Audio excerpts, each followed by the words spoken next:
Quand Christ lui avait parlé de ses souffrances et avait dû dire à Pierre, « Aïe de moi, Satan », Christ avait ajouté, « Si quelqu'un veut venir après moi, qu'il renonce à lui-même, qu'il se charge de sa croix et qu'il me suive. »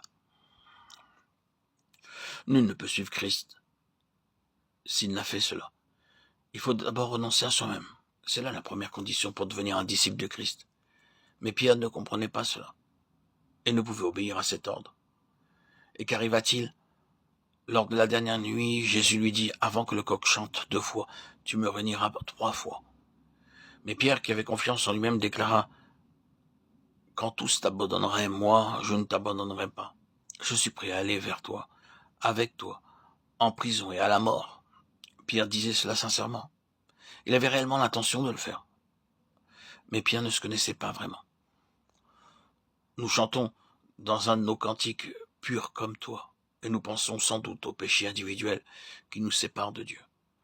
Mais pensons-nous également à notre moi, qui est notre nature même et qui est impure?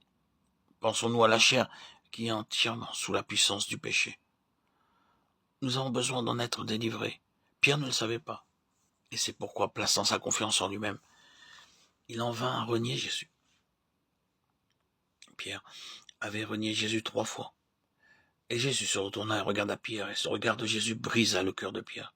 Et aussitôt, il réalisa l'étendue du péché qu'il venait de commettre, la terrible chute qu'il avait faite, et Pierre sortit et pleura amèrement. Oh, qui pourrait nous dire la profondeur de ce repentir? Durant les heures qui suivirent cette nuit-là, le lendemain, quand il vit Jésus crucifié et enseveli, et le jour suivant, le jour du sabbat, oh, dans quelle honte, dans quel désespoir il doit avoir passé ce jour. Mon Seigneur est mort, mon espérance est morte, et j'ai renié mon Seigneur. Après cette vie d'amour, après ces 3 années de communion spirituelle, j'ai renié mon Seigneur. Oh, Dieu, aie pitié de moi. Je ne pense pas que nous puissions réaliser la profondeur de l'humiliation dans laquelle sombra Pierre à ce moment-là.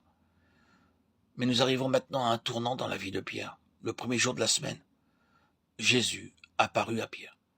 Et dans la soirée, il apparut aux 11 disciples. Plus tard, sur les bords du lac de Galilée, il lui demanda 3 fois, « M'aimes-tu » Et Pierre fut attristé parce que le Seigneur lui rappelait ainsi qu'il l'avait renié 3 fois. Et il répondit tristement, « Mais avec droiture, Seigneur, tu sais toutes choses, tu sais que je t'aime. » Pierre fut ainsi préparé à être délivré de son moi. Christ le conduisit avec les autres disciples jusqu'au marchepied du trône, et il lui dit d'attendre là. Puis, le jour de la Pentecôte, le Saint-Esprit descendit et Pierre fut transformé. Il ne faut pas que vous pensiez seulement « je peux constater le changement qui s'est produit en lui, sa hardiesse, sa puissance, sa connaissance des Saintes Écritures, et les résultats bénis de sa prédication le jour de la Pentecôte. » Nous devons remercier Dieu pour tout cela. Mais il se produisit dans le cœur de Pierre un changement plus profond et plus important que celui-là.